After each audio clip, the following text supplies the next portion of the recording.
Les principes fondamentaux d'un management, d'un accompagnement en coaching, c'est la neutralité. Voilà. On ne sait rien. Le grand mot des coachs, c'est de dire je sais que je ne sais pas. Je ne sais rien de la personne. Elle sait. Moi, je ne sais pas. D'extériorité politique et cognitive. Alors ça, c'est des gros mots pour dire tout simplement que alors je parlais en entreprise ou en collectivité, ça va avec la neutralité.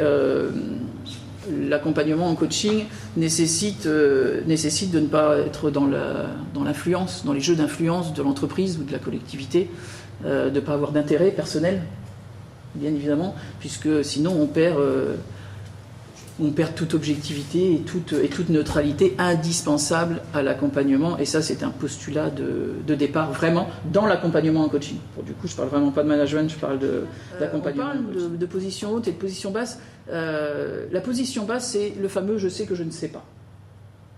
Voilà. C'est-à-dire que c'est la personne qui est en face de moi qui sait. Moi, je ne sais pas. Et j'ai toute l'humilité parce que je ne sais pas. Et c'est justement, je vais aller chercher chez elle et lui permettre à elle, puisque c'est elle qui sait. Et mon accompagnement va être basé là-dessus. Par contre, la position haute, le coach en a une. Elle en a une sur le cadre. C'est le coach qui pose le cadre. Ce sera des séances, elles auront une durée, elles se passeront de cette façon-là. On pourra proposer des exercices à la personne, on lui demande de s'investir, on va lui demander d'être à l'heure, on va lui demander... Voilà. Tout ce qui sera le cadre, on sait qu'on posera un objectif, la démarche et le processus, voilà. On partira du demande, on posera un objectif, il y aura un certain nombre d'étapes, et ça c'est le cadre et la méthode. Et le cadre et la méthode, pour du coup, c'est le coach qui en a la responsabilité et qui le pose et qui peut le rappeler aussi à certains moments si la personne sort de ce cadre et de cette méthode. Et c'est ce qu'on appelle, c'est vraiment cette différenciation position haute et position basse. Il y a eu un moment quand même, un petit moment peut-être, mais où le manager est un chef. On parle encore dans nos collectivités, on parle encore de chef de service quand même, c'est un truc, on ne va pas le quitter comme ça.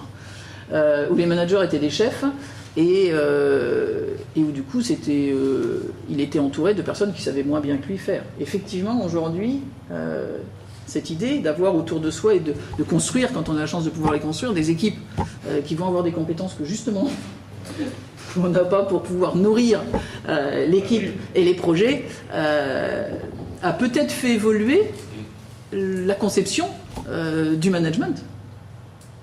D'accepter qu'on ne sait pas.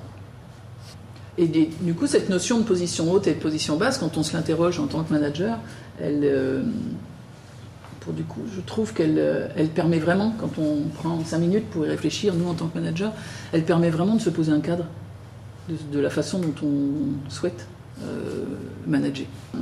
En coaching, on y est aussi là, la personne accompagnée est maître du contenu. Et pour du coup, le coach a une obligation de moyens, mais pas de résultat. Le résultat, il appartient à la personne qui est accompagnée. Voilà. Peut-être que là, on est dans des points qui sont plus divergents. Alors, voilà, pour faire résonance, mais simplement pour faire résonance, j'ai mis quelques principes de la relation managériale. Donc, on parlait d'extériorité cognitive politique. Pour le coach, là, on est sur une relation hiérarchique, avec des intérêts communs, un objectif qui est soit commun, soit au moins complémentaire avec nos équipes, nos objectifs qui nous sont posés, ne serait-ce que nos objectifs annuels, dans le cadre des entretiens professionnels. On a des objectifs qui sont souvent complémentaires ou communs à ceux des équipes qu'on manage. On a une évaluation sur le résultat et pas sur les moyens, aussi sur les moyens qu'on a pu mettre en œuvre, mais à un moment donné, on attend que l'objectif soit atteint.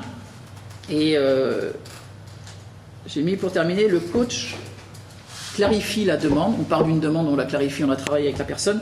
Le manager doit clarifier ses attentes. Là, on est vraiment... Voilà, le manager a des attentes en lien avec l'objectif qui n'est pas forcément fixé, bien évidemment, par la personne. Et c'est une différence fondamentale avec l'accompagnement en coaching. C'est que l'objectif n'est pas forcément fixé par la personne, alors qu'en coaching, l'objectif, lui, est fixé par la personne.